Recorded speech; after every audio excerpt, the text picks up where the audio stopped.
علم سیاسیات اور خاص طور پر بین الاقوامی تعلقات میں ہم دو اسکول آف تھاٹس پڑھتے آئے ہیں جن کا تعلق ماضی میں جاری بین الاقوامی جنگوں سے ہے۔ ان میں ایک اسکول آف تھاٹ کو آئیڈیلزم کا نام دیا گیا ہے جبکہ دوسرے اسکول آف تھاٹ کو ریئلزم۔ آئیڈیلزم یا مثالیت پسندی جنگوں کے خلاف اعلیٰ اخلاقی اقدار کی حامل بین الاقوامی سیاست کے فروغ کا درس دیتی ہے۔ اس نظریے کو ماننے والوں نے جنگ عظیم اول کے بعد لیگ آف نیشنز اور جنگ عظیم دوم کے بعد اقوام متحدہ کی بنیاد رکھی تاکہ جنگ عظیم اول اور جنگ عظیم دوم میں ہونے والے انسانیت کے قتل عام کو نہ دہرایا جائے اور تمام معاملات کو باہمی اتفاق رائے سے ٹیبل ٹاک کے ذریعے حل کیا جائے۔ ان کے مقاصد کس حد تک حاصل ہو سکے ایک مختلف موضوع ہے، تاہم اس نظریے نے براہ راست جنگوں کے خاتمے میں اہم کردار ادا کیا۔ دوسری جانب جو نظریہ اس کی ضد یا اس کے برعکس ہے، اسے ریئلزم یا حقیقت پسندی کا نام دیا گیا، جس کی روح سے کسی بھی ملک کا قومی مفاد اس کی ترجیح ہے۔ اس کے لیے اس کی اخلاقیات معنی نہیں رکھتی۔ کوئی بھی ملک یا خطہ قومی مفاد کے لیے ایمرجنسی یا مستقل بنیادوں پر اخلاقیات کے تقاضوں کو بالائے طاق بھی رکھ سکتا ہے۔ اس نظریے کے پاس اس کا جواز بھی ہے، اور شاید یہی وہ نظریہ ہے جس نے دنیا بھر میں فسطائی قوتوں کو نہ صرف پیدا کیا بلکہ پوری انسانیت کو تیرا اور میرا کی لڑائی میں تقسیم کر کے رکھ دیا۔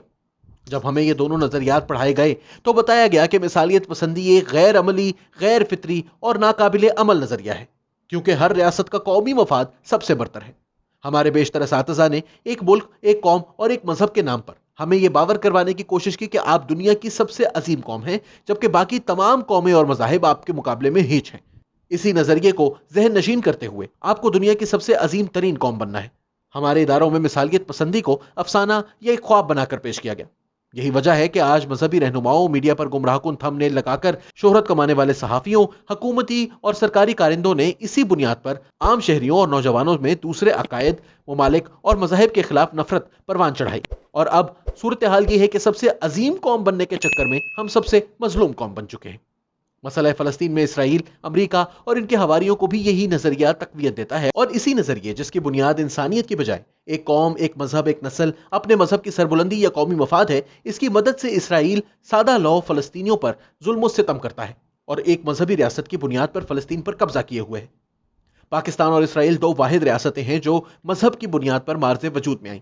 ان دونوں ممالک کو لگتا ہے کہ ساری دنیا ہمارے مذہب اور شناخت ختم کرنے کے در پہ ہے۔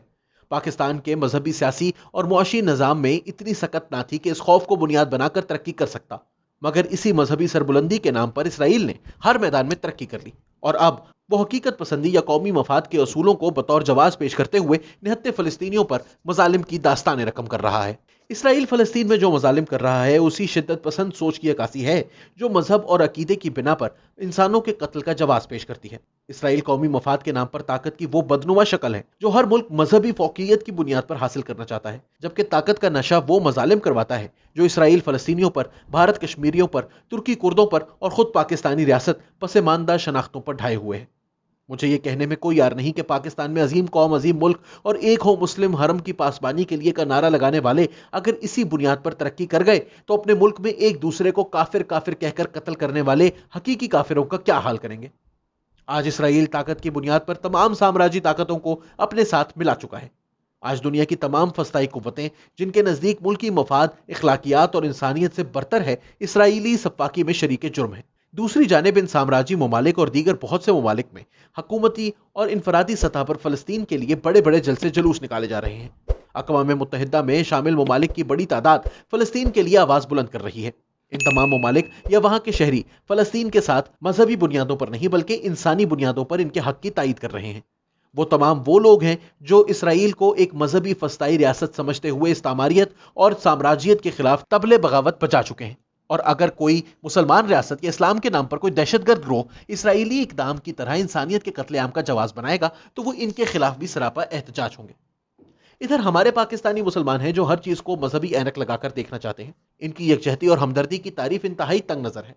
انہیں امریکہ، اسرائیل اور ان ریاستوں کے حواریوں کا مکروہ چہرہ تو نظر آ جاتا ہے، مگر ان تمام ممالک میں فلسطین اور اسلاموفوبیا کے خلاف بڑھتی ہوئی انسانیت کی آواز کو مذہبی تفریق کی بنا پر یکسر نظر انداز کر دیتے ہیں۔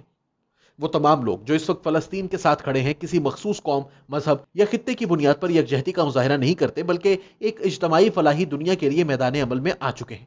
وہ قومی مفاد یا بین الاقوامی سیاست کے فرسودہ حقیقت پسندانہ نظریات کا انکار کرتے ہوئے دنیا بھر میں اقتدار کی بجائے اقدار کی سیاست کے حامی ہیں۔ ہمیں بھی عظیم قوم، مسلم امہ، قومیت اور قومی مفاد کی تنگ نظر سوچ اور نظریے سے باہر نکل کر سوچنا ہوگا۔